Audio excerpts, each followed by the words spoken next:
Hi hello everyone, welcome to my channel Srishti tutorial for maths. ನಾನು ಇವತ್ತು 2022ರ ಪ್ರಶ್ನೆ ಪತ್ರಿಕೆ 1 ಸಾಮಾನ್ಯ ಅಧ್ಯಯನ ವಿಷಯಕ್ಕೆ ಸಂಬಂಧಪಟ್ಟಂತಹ 51ರಿಂದ 100 ತನಕ ಬರ್ತಕ್ಕಂತಹ ಪ್ರಶ್ನೆಗಳನ್ನು ಈ ಒಂದು ವಿಡಿಯೋದಲ್ಲಿ ನಿಮ್ಮ ಜೊತೆ ಹಂಚ್ಕೊಳ್ತಾ ಇದ್ದೀನಿ. ಸೊ ದಯವಿಟ್ಟು ನಮ್ಮ ಚಾನಲ್ ಯಾರು ಸಬ್ಸ್ಕ್ರೈಬ್ ಮಾಡಿಲ್ವೋ ಚಾನಲ್ ಸಬ್ಸ್ಕ್ರೈಬ್ ಮಾಡಿ, ವಿಡಿಯೋಸ್ ಲೈಕ್ ಮಾಡಿ, ಶೇರ್ ಮಾಡಿ, ಕಮೆಂಟ್ ಮಾಡಿ, ಹಾಗೆ ಪಕ್ಕದಲ್ಲಿರೋ ಬೆಲ್ ಐಕನ್ ಕ್ಲಿಕ್ ಮಾಡೋದ್ರ ಮೂಲಕ ಸಬ್ಸ್ಕ್ರೈಬ್ ಆಗಿ ಅಂತ ಹೇಳ್ತಾ ಬನ್ನಿ ಕ್ಲಾಸ್ ಶುರು ಮಾಡೋಣ. ಮೊದಲನೇದಾಗಿ 51ನೇ ಪ್ರಶ್ನೆ ಏನು ಹೇಳುತ್ತೆ? ಸೊ ನೋಡಿ, ಕ್ವಶನ್ ನಂಬರ್ 51, ಚಿದಂಬರ ರಹಸ್ಯ ಕೃತಿಯ ಕರ್ತೃ ಯಾರು ಅಂತೇಳಿ ಸಾಮಾನ್ಯ ಜ್ಞಾನಕ್ಕೆ ಸಂಬಂಧಪಟ್ಟಂತ ಪ್ರಶ್ನೆ.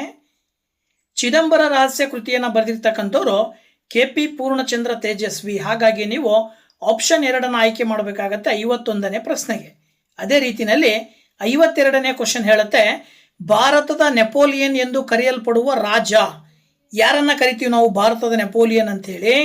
ನೆಪೋಲಿಯನ್ ರೀತಿನಲ್ಲೇ ರಾಜ್ಯವನ್ನ ಆಳಿರ್ತಕ್ಕಂಥ ಒಬ್ಬ ರಾಜ ಯಾರಪ್ಪ ಅಂತ ಹೇಳಿದ್ರೆ ಸಮುದ್ರಗುಪ್ತ. ಹಾಗಾಗಿ ನಾವು ಸಮುದ್ರಗುಪ್ತನನ್ನ ಭಾರತದ ನೆಪೋಲಿಯನ್ ಅಂತ ಕರಿತೀವಿ. ಸೊ ನೀವು ಆಪ್ಷನ್ 2 ಆಯ್ಕೆ ಮಾಡಬೇಕು 52ನೇ ಪ್ರಶ್ನೆಗೆ. ನೆಕ್ಸ್ಟ್ 53ನೇ ಪ್ರಶ್ನೆ ಹೇಳುತ್ತೆ, BCCI ನ ವಿಸ್ತೃತ ರೂಪ. ನೋಡಿ, ಇಲ್ಲಿ BCCI ಅಂದ್ರೆ ಏನಪ್ಪಾ ಅಂದ್ರೆ board of control for cricket in India ಅಂತಕ್ಕಂಥದ್ದನ್ನು ತೋರಿಸುತ್ತೆ. ಹಾಗಾಗಿ ನೀವು 3ನೇ ಆಪ್ಷನ್ ಅನ್ನು ಆಯ್ಕೆ ಮಾಡ್ತೀರಾ. ಇನ್ನ 54ನೇ ಕ್ವಶನ್ನು, ಲಾರ್ಡ್ಸ್ ಕ್ರಿಕೆಟ್ ಕ್ರೀಡಾಂಗಣವಿರುವ ಸ್ಥಳ. ನೋಡಿ, ಲಾರ್ಡ್ಸ್ ಕ್ರೀಡಾಂಗಣ ಅಂತಕ್ಕಂಥ ಕ್ರಿಕೆಟ್ ಕ್ರೀಡಾಂಗಣ ಎಲ್ಲಿದೆಯಪ್ಪ ಅಂತಕ್ಕಂಥದ್ದನ್ನು ನೀವು ನೋಡೋದಾದ್ರೆ ಅದು ಲಂಡನ್ನಿನಲ್ಲಿದೆ. ಹಾಗಾಗಿ ನೀವು ಆಪ್ಷನ್ 4 ಆಯ್ಕೆ ಮಾಡ್ತೀರಾ. ಅದೇ ರೀತಿ 55ನೇ ಪ್ರಶ್ನೆ, ಭಾರತದಲ್ಲಿ ರಾಷ್ಟ್ರೀಯ ವಿಜ್ಞಾನ ದಿನವನ್ನ ಆಚರಿಸುವ ದಿನ ಎಲ್ಲರಿಗೂ ಕೂಡ ಗೊತ್ತು, ಫೆಬ್ರವರಿ 28 ನಾವು ಏನಂತ ಕರಿತೀವಿ? ರಾಷ್ಟ್ರೀಯ ವಿಜ್ಞಾನ ದಿನ ಅಂತೇಳಿ ಕರಿತೀವಿ. ಹಾಗಾಗಿ ಆಪ್ಷನ್ 1 ಉತ್ತರವನ್ನಾಗಿ ಆಯ್ಕೆ ಮಾಡ್ತೀರಾ. ಮುಂದಿನ 56ನೇ ಪ್ರಶ್ನೆ, ವೈರಸ್ಗಳ ಬಗೆಗಿನ ಅಧ್ಯಯನದ ವಿಜ್ಞಾನದ ಶಾಖೆ. ವೈರಸ್ಗಳನ್ನ ಸಂಬಂಧಪಟ್ಟ ಹಾಗೆ ವೈರಸ್ಸಿನ ಲಕ್ಷಣಗಳು ಮತ್ತು ಅವುಗಳಿಂದ ಆಗುವ ಅನನುಕೂಲಗಳು ಮತ್ತು ಅನುಕೂಲಗಳನ್ನು ಅಧ್ಯಯನ ಮಾಡಲಿಕ್ಕೆ ಬಳಕೆ ಮಾಡುವಂಥ ಒಂದು ವಿಜ್ಞಾನದ ಶಾಖೆಯನ್ನು ನಾವೇನಂತ ಕರಿತೀವಪ್ಪ ಅಂದರೆ ವೈರಾಲಜಿ ಅಂತ ಕರಿತೀವಿ. ಸೊ ಆಪ್ಷನ್ 2 ಈ ಪ್ರಶ್ನೆಗೆ ಉತ್ತರವನ್ನಾಗಿ ಹೇಳ್ತೀರಾ. ಹಾಗೆ 57ನೇ ಪ್ರಶ್ನೆ, ಕನ್ನಡದ ಬೆಟ್ಟದ ಹೂವು ಚಿತ್ರಕ್ಕೆ ರಾಷ್ಟ್ರ ಪ್ರಶಸ್ತಿ ಪಡೆದ ಬಾಲನಟ. ನೋಡಿ, ಬೆಟ್ಟದ ಹೂವು ಚಿತ್ರದಲ್ಲಿ ಬಾಲನಟನಾಗಿ ಅಭಿನಯಿಸಿರ್ತಕ್ಕಂಥವ್ರು ಪುನೀತ್ ರಾಜ್ಕುಮಾರ್. ಹಾಗಾಗಿ ನೀವು ರಾಷ್ಟ್ರ ಪ್ರಶಸ್ತಿ ಪಡೆದಂಥ ಬಾಲನಟ ಪುನೀತ್ ರಾಜ್ಕುಮಾರ್ ಅಂತೇಳಿ ಆಪ್ಷನ್ 1 ಆಯ್ಕೆ ಮಾಡಬೇಕಾಗತ್ತೆ. ಇದೇ ರೀತಿ 58ನೇ ಪ್ರಶ್ನೆ, ಕೆನಡಾದ ರಾಜಧಾನಿ ಅಂದರೆ ಕೆನಡಾ ದೇಶದ ರಾಜಧಾನಿ. ಸೊ ಕೆನಡಾ ದೇಶದ ರಾಜಧಾನಿಯನ್ನು ನಾವು ಒಟ್ಟಾವಾ ಅಂತ ಕರಿತೀವಿ. ಆಪ್ಷನ್ 1 ಉತ್ತರವನ್ನಾಗಿ ಆಯ್ಕೆ ಮಾಡ್ತೀರಾ. ನೆಕ್ಸ್ಟ್ 59ನೇ ಪ್ರಶ್ನೆ ಬಂದ್ಬಿಟ್ಟು, ಈ ಕೆಳಗಿನ ಯಾವುದು ಸರಿಯಾಗಿ ಹೊಂದಾಣಿಕೆಯಾಗಿಲ್ಲ ಅಂತ ಕೊಟ್ಟಿದ್ದಾರೆ. ನೀವು ನೋಡ್ತಾ ಹೋದಾಗ ಬಿಳಿ ಕ್ರಾಂತಿ ಹಾಲು, ಹಸಿರು ಕ್ರಾಂತಿ ಕೃಷಿ, ನೀಲಿ ಕ್ರಾಂತಿ ಮೀನು, ಕೆಂಪು ಕ್ರಾಂತಿ ಉಣ್ಣೆ ಅಂತಿದೆ. ಇವೆಲ್ಲವಕ್ಕೂ ಹೋಲಿಕೆ ಮಾಡಿದಾಗ ಬಿಳಿ ಅಂದರೆ ಹಾಲಿನ ಬಣ್ಣ ಬಿಳಿ ಹೊಂದಿರೋದ್ರಿಂದ ಬಿಳಿ ಕ್ರಾಂತಿ ನಡೆದಿರೋದು ಹಾಲಿಗಾಗಿ, ಕೃಷಿಗಾಗಿ ಹಸಿರು ಕ್ರಾಂತಿ ನಡೆದಿರೋದು, ಮೀನಿಗಾಗಿ ನೀಲಿ ಕ್ರಾಂತಿ ನಡೆದಿರೋದು. ಆದರೆ ಉಣ್ಣೆ ಕರಿ ಇದೆ, ಉಣ್ಣೆಯ ಬಣ್ಣ ಕಪ್ಪು ಇರೋದ್ರಿಂದ ಅದು ಕಪ್ಪು ಕ್ರಾಂತಿ ಆಗಬೇಕಿತ್ತು, ಕೆಂಪು ಕ್ರಾಂತಿ ಆಗಿದೆ. ಸೊ ಇವುಗಳನ್ನು ನೋಡಿದಾಗ ಹೊಂದಾಣಿಕೆ ಆಗದೆ ಇರುವಂಥದ್ದು ಯಾವುದಪ್ಪ ಅಂದರೆ ಅದು ಆಪ್ಷನ್ 4 ಕೆಂಪು ಕ್ರಾಂತಿ ಅಂದರೆ ಉಣ್ಣೆ ಅಂತಕ್ಕಂಥದ್ದನ್ನು ಹೇಳಿದೆಯಲ್ಲ, ಅದು ತಪ್ಪು. ಸೊ 59ಕ್ಕೆ ಆನ್ಸರ್ ಆಪ್ಷನ್ 4. ಹಾಗೆ 60, ಬಿಟ್ಟು ಹೋದ ಸಂಖ್ಯೆಯನ್ನು ಕಂಡುಹಿಡಿಯಿರಿ ಅಂತ ಕೊಟ್ಟಿದ್ದಾರೆ. ನೀವು ಒಂದೊಂದಾಗಿ ನೋಡ್ತಾ ಹೋದಾಗ ಮೊದಲನೇದರಲ್ಲಿ 5 ಪಕ್ಕದಲ್ಲಿರುವ 4 ಕೂಡಿದರೆ 9 ಬರುತ್ತೆ. ಅದೇ 5 ಮತ್ತು 4 ಗುಣಾಕಾರ ಮಾಡಿದರೆ 20 ಬರುತ್ತೆ. ಹಾಗೆ 3ಕ್ಕೆ 8 ಕೂಡಿದರೆ 11 ಬರುತ್ತೆ. 3 8 ಗುಣಾಕಾರ ಮಾಡಿದರೆ 24 ಬರುತ್ತೆ. ಹಾಗಿದ ಮೇಲೆ 9ಕ್ಕೆ 4 ಕೂಡಿದರೆ 13 ಬರ್ತಾ ಇದೆ ಅಂದರೆ 9 ಇಂಟು 4 ಗುಣಾಕಾರ ಮಾಡಬೇಕು, 36 ಬರುತ್ತೆ. ಸೊ ನೀವು ಆಪ್ಷನ್ 3 60ನೇ ಪ್ರಶ್ನೆಗೆ ಉತ್ತರವನ್ನಾಗಿ ಹೇಳ್ತೀರಾ. ಅದೇ ರೀತಿಯಲ್ಲಿ ಮತ್ತೊಂದು ಮೆಂಟಲ್ ಎಬಿಲಿಟಿಯ ರೂಪದಲ್ಲಿ ಇರ್ತಕ್ಕಂಥ ಪ್ರಶ್ನೆ ಬಂದ್ಬಿಟ್ಟು, A = 26 ಆದರೆ CAT = 57, ಹಾಗಾದರೆ SUN = ಕ್ವಶನ್ ಮಾರ್ಕ್ ಅಂತ ಕೊಟ್ಟಿದ್ದಾರೆ. ಅವ್ರು ಹೇಳಿರುವ ಪ್ರಕಾರ ಎಗೆ 26 ನಂಬರ್ ಕೊಟ್ಟಿದ್ದಾರೆ ಅಂದರೆ ಆಲ್ಫಾಬೆಟ್ಗಳನ್ನು A to Z ಬರ್ಕೊಂಡು ನೀವು Z ನಂಬರ್ನ ಉಲ್ಟಕ್ಕೆ ತಗೊಳ್ತಾ ಹೋದ್ರೆ ಅಂದರೆ Z ಗೆ 1 ಕೊಟ್ಟರೆ ಪಕ್ಕದಲ್ಲಿರುವ Y ಗೆ 2, X ಗೆ 3 ಈ ರೀತಿ ನೀವು ನಂಬರ್ ಕೊಡ್ಕೊಂತ ಬಂದ್ರಿ ಅಂದರೆ ಎಗೆ 26 ಬರುತ್ತೆ. ಇದರ ಆಧಾರದ ಮೇಲೆ C ಅಂತ ಹೇಳಿದ್ರೆ 24, A ಅಂತ ಹೇಳಿದ್ರೆ 26, T ಅಂತ ಹೇಳಿದ್ರೆ ಎಷ್ಟು ಬರುತ್ತಪ್ಪ ಅಂತ ಹೇಳಿದ್ರೆ ನೀವು ಟಿ ಅಂತ ಹೇಳಿದ್ರೆ ನೀವು ಏನಂತ ಹೇಳ್ಬೋದು 7 ಅಂತ ತಗೊಳ್ಬೋದು. ಅಲ್ಲಿಗೆ CAT 3 ಪದಗಳಿಗಿರುವ 3 ಲೆಟರಿಗಿರುವ ಸಂಖ್ಯೆಗಳನ್ನು ಕೂಡಿದಾಗ 57 ಬರುತ್ತೆ. ಅದರ ಅರ್ಥ SUN ಅನ್ನೋದನ್ನು ಕೂಡ S ಅಂತ ಹೇಳಿದ್ರೆ 8, U ಅಂತ ಹೇಳಿದ್ರೆ 6, N ಅಂತ ಹೇಳಿದ್ರೆ 13. ಇವು 3 ಕೂಡಿದಾಗ ನಿಮಗೆ 27 ಬರುತ್ತೆ. ಹಾಗಾಗಿ ನೀವು ಆಪ್ಷನ್ 2 ಉತ್ತರವನ್ನಾಗಿ ಹೇಳಬೇಕು 61ನೇ ಪ್ರಶ್ನೆಗೆ. ಹಾಗೆ 62ನೇ ಪ್ರಶ್ನೆಯನ್ನು ನೋಡಿದರೆ ಈ ಆಕೃತಿಯಲ್ಲಿರುವ ಒಟ್ಟು ತ್ರಿಭುಜಗಳ ಸಂಖ್ಯೆಯನ್ನು ಕಂಡುಹಿಡಿಯಲಿಕ್ಕೆ ಕೇಳಿದ್ದಾರೆ. ಇದರಲ್ಲಿ ನೀವು ಎಣಿಕೆ ಮಾಡ್ತಾ ಹೋದರೆ ಮೊದಲಿಗೆ 4 ಇದ್ದಾವೆ. 4ರ ಮಧ್ಯದಲ್ಲಿ 1, 2 ಸೇರಿಸಿದ್ರೆ 1 ಬರುತ್ತೆ 5, 3, 4 ಸೇರಿಸಿದ್ರೆ ಇನ್ನೊಂದು ಟ್ರಯಾಂಗಲ್ ಬರುತ್ತೆ 6, 1, 2, 3 ಸೇರಿಸಿದ್ರೆ 1, 2, 3, 4 ಸೇರಿಸಿದ್ರೆ 1, ಅಲ್ಲಿಗೆ 8 ಆಯಿತು. ದೊಡ್ಡದೊಂದು 9, ಆಮೇಲೆ ಮಧ್ಯದಲ್ಲಿ 2 ಮತ್ತು 3 ಮಾತ್ರ ಸೇರಿಸಿದ್ರೆ 1, ಅಲ್ಲಿಗೆ ಒಟ್ಟಾರೆಯಾಗಿ 10 ತ್ರಿಭುಜಗಳನ್ನು ನೀವು ನೋಡ್ಬೋದು ಈ ಒಂದು ಚಿತ್ರದಲ್ಲಿ. ಹಾಗಾಗಿ ನೀವು ಆಪ್ಷನ್ 2 ಉತ್ತರವನ್ನ ಹೇಳಬೇಕು 62ನೇ ಪ್ರಶ್ನೆಗೆ. ಸೊ ನೆಕ್ಸ್ಟ್ ಕ್ವಶನ್ 63ನೇದು. ಕೊಟ್ಟಿರುವ ಪದಗಳಿಗೆ ಹೊಂದಿಕೆಯಾಗುವ ಸೂಕ್ತವೆನ್ನ ನಕ್ಷೆ ಅಂತ ಕೊಟ್ಟಿದ್ದಾರೆ. ನವಿಲು, ಪಕ್ಷಿ, ಒಂಟೆ ಅಂತ ಕೊಟ್ಟಿದ್ದಾರೆ. ಇಲ್ಲಿ ಸಾಮಾನ್ಯವಾಗಿ ಕಾಡಿನಲ್ಲಿ ವಾಸಿಸುವ ಪ್ರಾಣಿಗಳು ಅಂತ ನೀವು ಕನ್ಸಿಡರ್ ಮಾಡಿದರೆ ಇವುಗಳನ್ನು ನವಿಲು, ಪಕ್ಷಿ, ಒಂಟೆ ಅಂತ ಕರಿತೀವಿ. ಇಲ್ಲಿ ನವಿಲು ಮತ್ತು ಪಕ್ಷಿ ಎರಡೂ ಕೂಡ ಪಕ್ಷಿಗಳ ಗುಂಪಿಗೆ ಬರ್ತದೆ. ಒಂಟೆಯನ್ನು ನಾವು ಒಂದು ಪ್ರಾಣಿ ಅಂತ ಕನ್ಸಿಡರ್ ಮಾಡಬೇಕು. ಇದರ ಆಧಾರದ ಮೇಲೆ ನೀವು ನವಿಲು, ಪಕ್ಷಿಗಳು ಅಂತಕ್ಕಂಥದ್ದು ದೊಡ್ಡ ಸರ್ಕಲ್, ಅದರ ಒಳಗಡೆ ನವಿಲು, ಪಕ್ಕದಲ್ಲಿ ಇನ್ನೊಂದು ಚಿಕ್ಕ ಸರ್ಕಲ್ ಏನು ತೋರಿಸುತ್ತೆ ಅಂದರೆ ಅದು ಒಂದು ಒಂಟೆ ಅಂತ ತೋರಿಸುತ್ತೆ. ಹಾಗಾಗಿ ನೀವು ಆಪ್ಷನ್ 2 ಆಯ್ಕೆ ಮಾಡ್ತೀರಾ 63ನೇ ಪ್ರಶ್ನೆಗೆ. ಓಕೆನಾ? ಸೊ 64ನೇ ಪ್ರಶ್ನೆ ಹೇಳ್ತಾ ಇದೆ, ಮೊದಲೆರಡು ಸಂಖ್ಯೆಗಳಿಗಿರುವ ಸಂಬಂಧವನ್ನು ಗುರುತಿಸಿ ಬಿಟ್ಟು ಹೋದ ಸಂಖ್ಯೆಯನ್ನು ಕಂಡುಹಿಡಿಯಿರಿ ಅಂತ ಕೊಟ್ಟಿದ್ದಾರೆ. 2:9 ಆದರೆ 5:ಎಷ್ಟು ಅಂತ ಕೊಟ್ಟಿದ್ದಾರೆ. ಇಲ್ಲಿ ನೀವು ಸ್ವಲ್ಪ ಅಬ್ಸರ್ವ್ ಮಾಡಿದರೆ 2ರ ಮುಂದಿನ ಸಂಖ್ಯೆ 3, ಈ 2 ಅನ್ನುವ ಅವಿಭಾಜ್ಯ ಸಂಖ್ಯೆಯ ಮುಂದಿನ ಸಂಖ್ಯೆಯನ್ನು ನಾವು ತಗೊಂಡ್ರೆ 3ನ್ನ 9ರಿಂದ 3ರ ವರ್ಗವನ್ನು ಕಂಡುಹಿಡಿದ್ರಿ ಅಂದರೆ ಅದು 9 ಬರುತ್ತೆ. ಅಂದರೆ 3 3 9. ಅದೇ ರೀತಿ 5 ಅಂತಕ್ಕಂಥ ಸಂಖ್ಯೆ ಬರುತ್ತೆ ಅಂದರೆ 5ರ ಮುಂದಿನ ಸಂಖ್ಯೆ 6, 6ರ ವರ್ಗವನ್ನು ಕಂಡುಹಿಡಿದ್ರಿ ಅಂದರೆ 36 ಬರುತ್ತೆ. ಹಾಗಾಗಿ ನೀವು 1ನೇ ಆಪ್ಷನ್ ಅನ್ನ ಉತ್ತರವನ್ನಾಗಿ ಹೇಳಬೇಕು ಈ ಒಂದು ಪ್ರಶ್ನೆಗೆ. ಇನ್ನು ಮುಂದಿನ ಪ್ರಶ್ನೆ 65ನೇ ಪ್ರಶ್ನೆಯನ್ನು ನೋಡೋದಾದ್ರೆ, ಒಬ್ಬ ವ್ಯಕ್ತಿಯು ಉತ್ತರಕ್ಕೆ 20 ಮೀಟರ್ ನಡೆದು ಅಂತ ಕೊಟ್ಟಿದ್ದಾರೆ.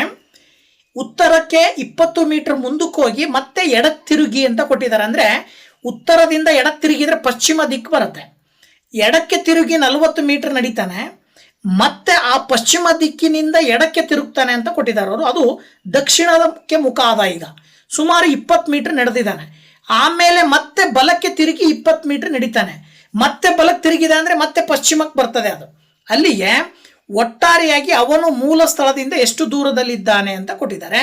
Very simple. ಎಷ್ಟು ದೂರ ಇದ್ದಾನಪ್ಪ ಅಂದರೆ ಮೊದಲಿಗೆ 20 ಮೀಟ್ರು, ಎಡಕ್ಕೆ ತಿರುಗಿ ಮತ್ತೆ ಎಡಕ್ಕೆ ತಿರುಗಿ ಮತ್ತೆ ಎಡಕ್ಕೆ ತಿರುಗಿದಾನೆ ಅಂದರೆ ಮತ್ತೆ ಸೀದಾ ಬಂದ ಅವನು ಅಲ್ಲಿಗೆ ಮತ್ತೆ 40 ಮೀಟರ್ ದೂರ ಕ್ರಮಿಸಿದಾನೆ. ಅಂದರೆ 40 + 20 ಕೂಡಬೇಕಾಗತ್ತೆ. 40 + 20 ಕೂಡಿದ್ರಿ ಅಂದರೆ 60 ಮೀಟರ್ ಬರುತ್ತೆ. ಇದು ಆ ವ್ಯಕ್ತಿ ಒಟ್ಟು ಮೂಲ ಸ್ಥಳದಿಂದ ಎಷ್ಟು ದೂರದಲ್ಲಿದ್ದಾನೆ ಅಂತ ಅಂದಾಗ ನೀವು 60 ಮೀಟರು ಆಪ್ಷನ್ 4 ಉತ್ತರವನ್ನಾಗಿ ಹೇಳಬೇಕಾಗತ್ತೆ. ಸೊ ನೆಕ್ಸ್ಟ್ ಪ್ರಶ್ನೆನೂ ಕೂಡ ತುಂಬಾ ಸುಲಭವಾಗಿರ್ತಕ್ಕಂಥದ್ದು. ಒಂದು ವೇಳೆ ಎ ಯನ್ನು ಪ್ಲಸ್ ಎಂದು, ಬಿ ಯನ್ನು ಮೈನಸ್ ಎಂದು, ಸಿ ಯನ್ನು ಇಂಟು ಎಂದು ಬರೆದರೆ 10C 4A 4C 4B 6 ಅಂತ ಅಂದ್ರೆ ಏನಾಗುತ್ತೆ? ಅದರ ಆನ್ಸರ್ ಏನು ಬರುತ್ತೆ ಅಂತ ಕೇಳಿದ್ದಾರೆ.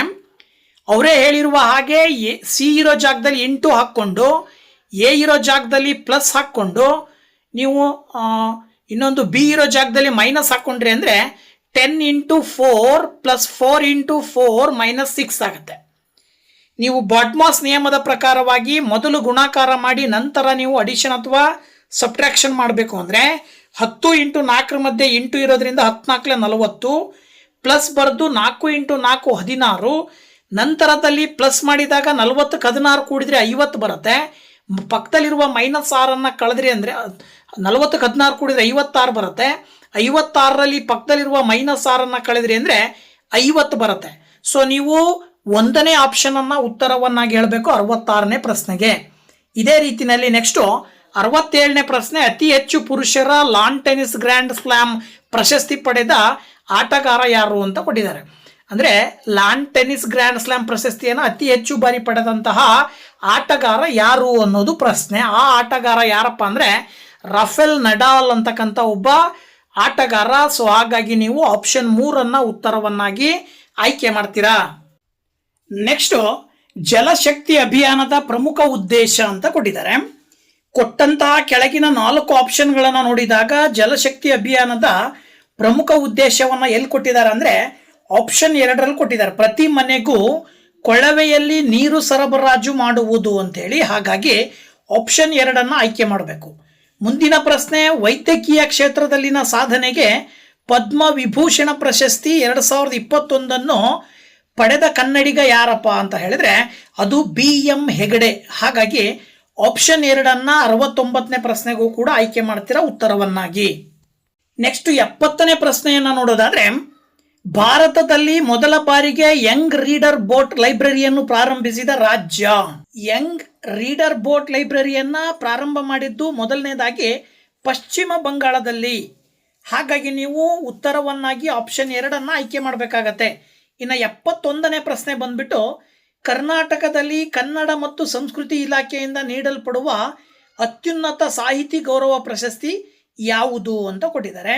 ಸೊ ಅತ್ಯುನ್ನತ ಸಾಹಿತಿ ಗೌರವ ಪ್ರಶಸ್ತಿ ತಮಗೆಲ್ಲರಿಗೂ ಕೂಡ ಗೊತ್ತಿರುವಂಥದ್ದು ಪಂಪ ಪ್ರಶಸ್ತಿ. ಹಾಗಾಗಿ ಆಪ್ಷನ್ 1 ಆಯ್ಕೆ ಮಾಡಬೇಕಾಗತ್ತೆ.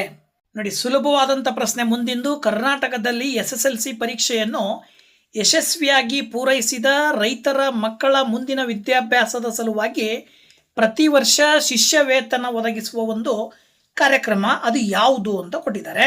ಯಾವುದಪ್ಪ ಅದು ಅಂತ ಹೇಳಿದ್ರೆ ಮುಖ್ಯಮಂತ್ರಿ ರೈತ ವಿದ್ಯಾನಿಧಿ. ಆಪ್ಷನ್ 1 ಸರಿಯಾದ ಉತ್ತರ. ಹಾಗೆ 73ನೇ ಪ್ರಶ್ನೆಯನ್ನು ನೋಡೋದಾದ್ರೆ, 2021ರಲ್ಲಿ ವಿಶ್ವಸಂಸ್ಥೆಯ ಹವಾಮಾನ ಬದಲಾವಣೆಯ ಶೃಂಗಸಭೆ ನಡೆದ ಸ್ಥಳ ಯಾವುದು? ಸೊ ಅದನ್ನು ನಾವು ಏನಂತ ಹೇಳ್ಬೋದು ಅಂತ ಹೇಳಿದ್ರೆ ಗ್ಲಾಸ್ಗೋ ಅಂತ ಹೇಳಿ ಕರಿತೀವಿ. ಸೊ ಇದು ಹವಾಮಾನ ಬದಲಾವಣೆಯ ಶೃಂಗಸಭೆ ನಡೆದಂತಹ ಸ್ಥಳ. ಹಾಗಾಗಿ ನೀವು ಆಪ್ಷನ್ 3 73ನೇ ಪ್ರಶ್ನೆಗೆ ಉತ್ತರವನ್ನಾಗಿ ಆಯ್ಕೆ ಮಾಡಬೇಕಾಗತ್ತೆ. ಓಕೆನಾ?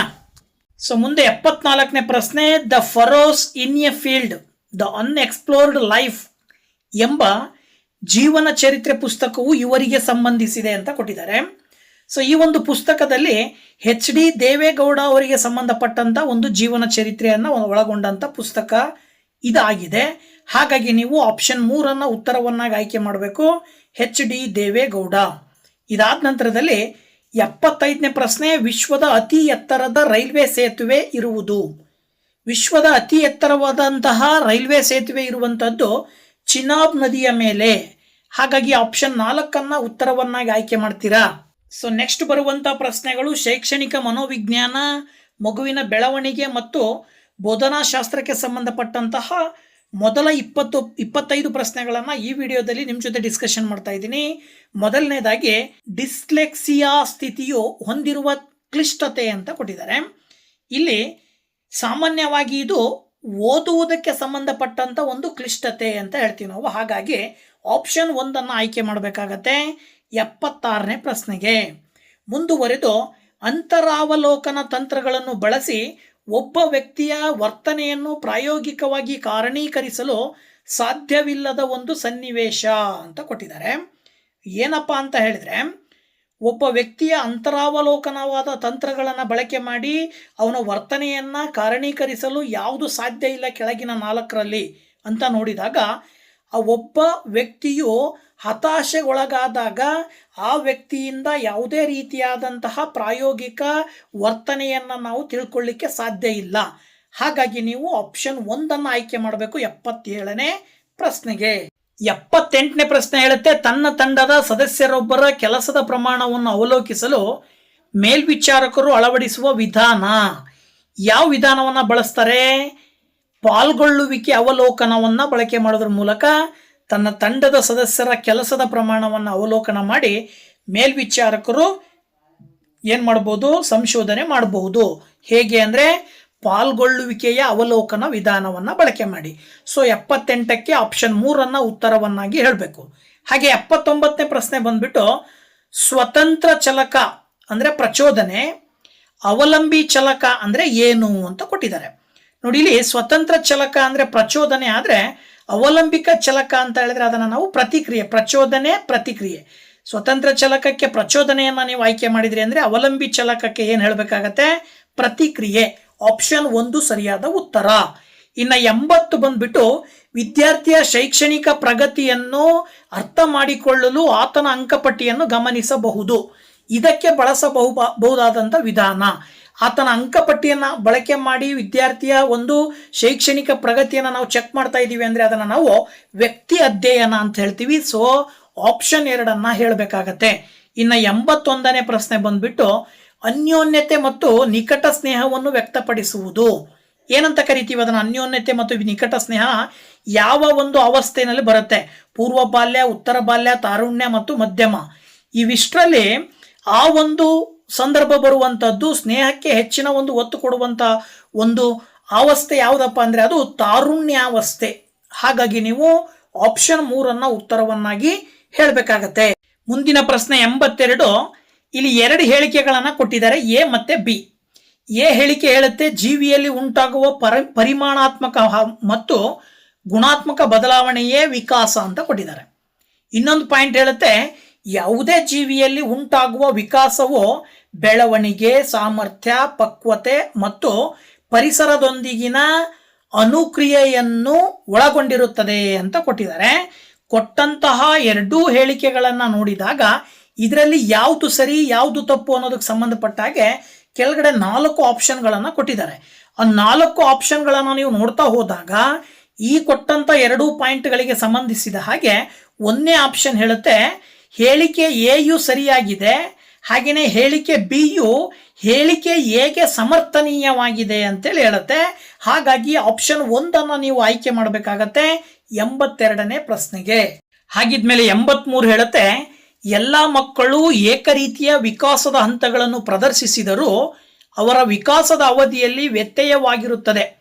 ಇದರಲ್ಲಿ ಅಡಗಿರುವ ತತ್ವ ಅಂತ ಕೊಟ್ಟಿದ್ದಾರೆ.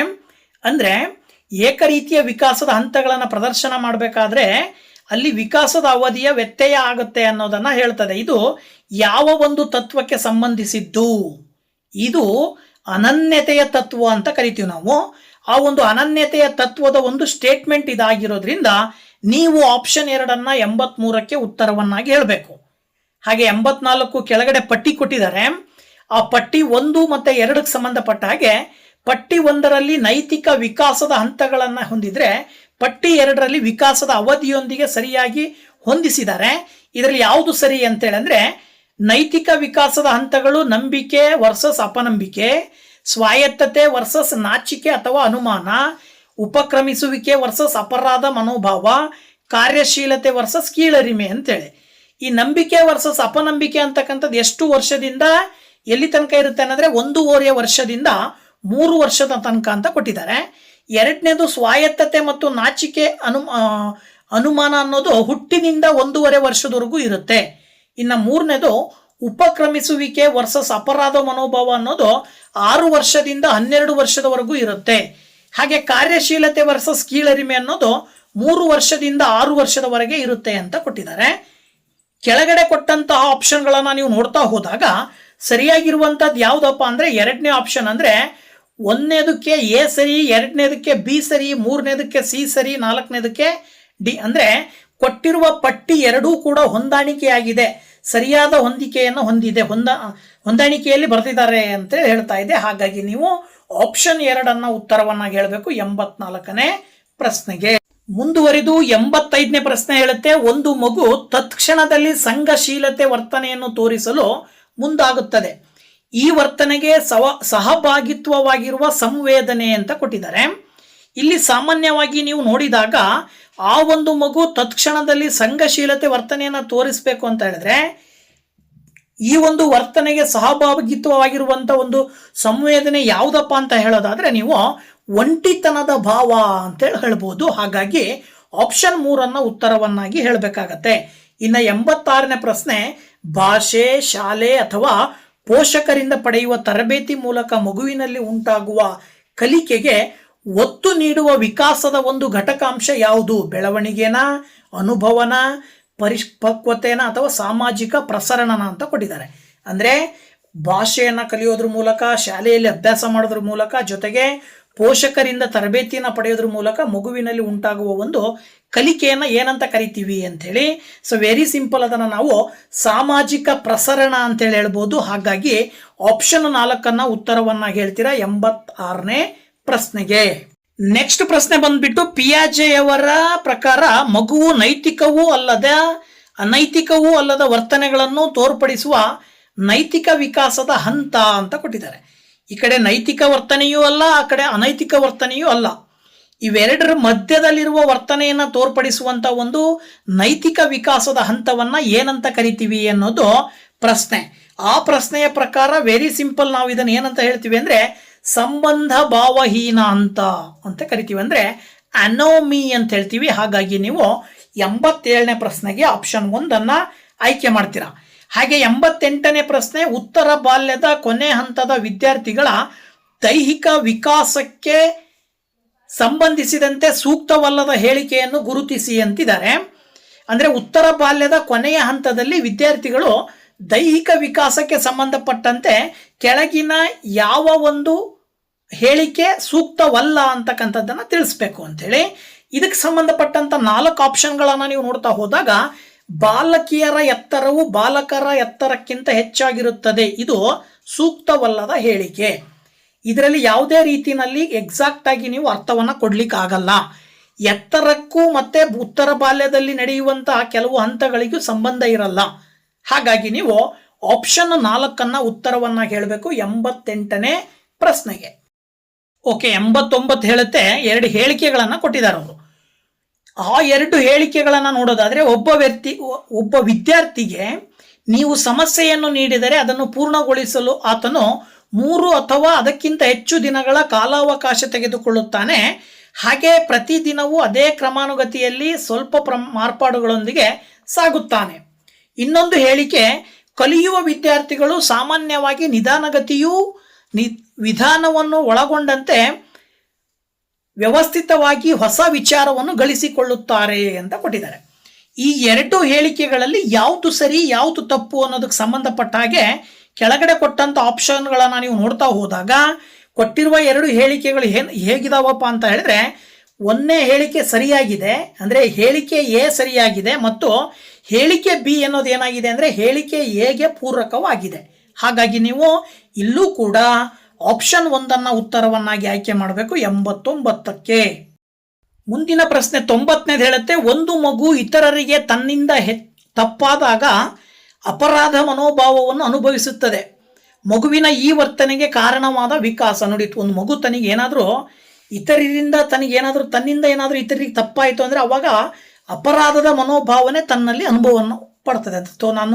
ನನ್ನಿಂದ ಅವನಿಗೆ ತೊಂದರೆ ಆಯ್ತಲ್ಲ, ನಾನು ಅವನ ಮೇಲೆ ಯಾವುದೋ ರೀತಿಯಲ್ಲಿ ಸಮಸ್ಯೆಯನ್ನು ಉಂಟು ಮಾಡಿದ್ನಲ್ಲ, ಆ ಥರದ ಒಂದು ಅಪರಾಧದ ಮನೋಭಾವನೆ ಮಗುವಿನಲ್ಲಿ ಬೆಳೀತಾ ಇದೆ ಅಂತ ಹೇಳಿದ್ರೆ ಇಂತಹ ಒಂದು ವಿಕಾಸವನ್ನು, ಇಂತಹ ಒಂದು ವರ್ತನೆಯನ್ನು ನಾವೇನಂತ ಕರಿತೀವಿ ಅಂತ ಹೇಳಿದ್ರೆ ಇದು ಒಂದು ಸಾಮಾಜಿಕ ವಿಕಾಸ ಅಂತೇಳಿ ಹೇಳ್ಬೋದು. ಆಪ್ಷನ್ 1 ಉತ್ತರವನ್ನಾಗಿ ಹೇಳ್ತೀರಾ. ಇನ್ನು 91ನೇ ಪ್ರಶ್ನೆ, ನಗರದ ಮಕ್ಕಳ ವಸ್ತ್ರವಿನ್ಯಾಸ, ಮಾತುಗಾರಿಕೆ ಮುಂತಾದ ಅಂಶಗಳು ಹಳ್ಳಿಯವರಿಂದ ಅನುಕರಣೆ ಒಳಪಡುತ್ತದೆ. ಇದರಲ್ಲಿ ಅಡಗಿರುವ ಅನುಕರಣೆಯ ನಿಯಮ ಯಾವುದು ಅಂತ ಕೊಟ್ಟಿದ್ದಾರೆ. ಕೆಳಗೆ ಕೊಟ್ಟಂತ 4 ಆಪ್ಷನ್ಗಳನ್ನು ನೋಡಿದಾಗ ಮೇಲು ಸ್ತರದಿಂದ ಕೆಳ ಸ್ತರದವರೆಗೆ ಅಂತಕ್ಕಂಥ ಒಂದು ಅನುಕರಣೆಯ ನಿಯಮ ಕಾಣ್ತಾ ಇದೆ. ಅಂದ್ರೆ ಪಟ್ಟಣದ ಮಕ್ಕಳ, ನಗರದ ಮಕ್ಕಳ ವಸ್ತ್ರವಿನ್ಯಾಸ, ಮಾತುಗಾರಿಕೆಯ ತರಹದ ಹಲವು ಅಂಶಗಳನ್ನು ಹಳ್ಳಿಯ ಮಕ್ಕಳು ಅನುಕರಣೆ ಮಾಡ್ತಾರೆ. ಅಂದ್ರೆ ಮೇಲು ಸ್ತರದವರಿಂದ ಕೆಳ ಸ್ತರದವರೆಗೆ ಒಂದು ಅನುಕರಣೆಯನ್ನ ಅನುಭವಿಸ್ತಾ ಇದ್ದಾರೆ ಅಂತಕ್ಕಂಥ ಭಾವನೆಯನ್ನ ತೋರಿಸುತ್ತೆ. ಹಾಗಾಗಿ ಆಪ್ಷನ್ 1 ಉತ್ತರವನ್ನಾಗಿ ಆಯ್ಕೆ ಮಾಡ್ತೀರಾ 91ನೇ ಪ್ರಶ್ನೆಗೆ. 92ನೇ ಪ್ರಶ್ನೆ ಹೇಳುತ್ತೆ, ದೈಹಿಕ ಶಿಕ್ಷಣ ಬೋಧಕರು ಬಾಸ್ಕೆಟ್ಬಾಲ್ ಕ್ರೀಡೆಗಾಗಿ ಎತ್ತರದ ಆಧಾರದ ಮೇಲೆ ಅಭ್ಯರ್ಥಿಯನ್ನು ಆಯ್ಕೆ ಮಾಡುತ್ತಾರೆ. ಎತ್ತರವು ಇದರ ಫಲವಾಗಿದೆ ಅಂತ ಕೊಟ್ಟಿದ್ದಾರೆ. ಅಂದ್ರೆ ಏನ್ ಮಾಡ್ತಾರೆ ಅಂದ್ರೆ ಬಾಸ್ಕೆಟ್ಬಾಲ್ ಆಡಬೇಕು ಅಂದ್ರೆ ಎತ್ತರ ಇದ್ರೆ ಬಾಸ್ಕೆಟ್ಬಾಲ್ ಆಡ್ಲಿಕ್ಕೆ ಅನುಕೂಲ ಆಗತ್ತೆ ಅನ್ನೋ ಉದ್ದೇಶಕ್ಕೆ ದೈಹಿಕ ಶಿಕ್ಷಕರು ಆಯ್ಕೆ ಮಾಡ್ತಾರೆ. ಈ ರೀತಿ ಎತ್ತರದವರನ್ನು ಆಯ್ಕೆ ಮಾಡ್ತಕ್ಕಂಥದ್ದು ಯಾವುದರ ಒಂದು ಫಲ ಆಗಿದೆ ಅಂತೇಳಿ ಪರಿಸರ, ಪಕ್ವತೆ, ಅನುವಂಶೀಯತೆ ಮತ್ತು ತರಬೇತಿ ಅಂತ ಹೇಳ್ತೀವಿ. ಇದು ಅನುವಂಶೀಯತೆಯ ಆಧಾರದ ಮೇಲೆ ಬಂದಿರತಕ್ಕಂಥದ್ದು. ಕೆಲವರು ಎತ್ತರವಾಗಿರ್ತಾರೆ, ಕೆಲವರು ಕುಳ್ಳಕ್ಕಿರ್ತಾರೆ, ಅಂದ್ರೆ ಅದು ಅವರ ಅನುವಂಶೀಯತೆಯ ಆಧಾರದ ಮೇಲೆ ಬಂದಂತ ಒಂದು ಫಲ. ಹಾಗಾಗಿ ಆಪ್ಷನ್ 2 ಉತ್ತರವನ್ನಾಗಿ ಹೇಳಬೇಕು. ಮುಂದಿನ ಪ್ರಶ್ನೆ, ತರುಣರು ನಿಷ್ಠಾಭಾವವನ್ನು ಇವರೆಡೆಗೆ ಬೆಳೆಸಿಕೊಳ್ಳುತ್ತಾರೆ ಅಂತಿದೆ. ಅಂದರೆ ಯಾರಲ್ಲಿ ತರುಣರು ನಿಷ್ಠಾಭಾವನೆಯನ್ನು ಬೆಳೆಸ್ಕೊಳ್ತಾರೆ? ಪೋಷಕರ, ಒಡ ಹುಟ್ಟಿದವರ, ಸಮವಯಸ್ಕರ ಅಥವಾ ಶಿಕ್ಷಕರ ಅಂತ ಕೊಟ್ಟಿದ್ದಾರೆ.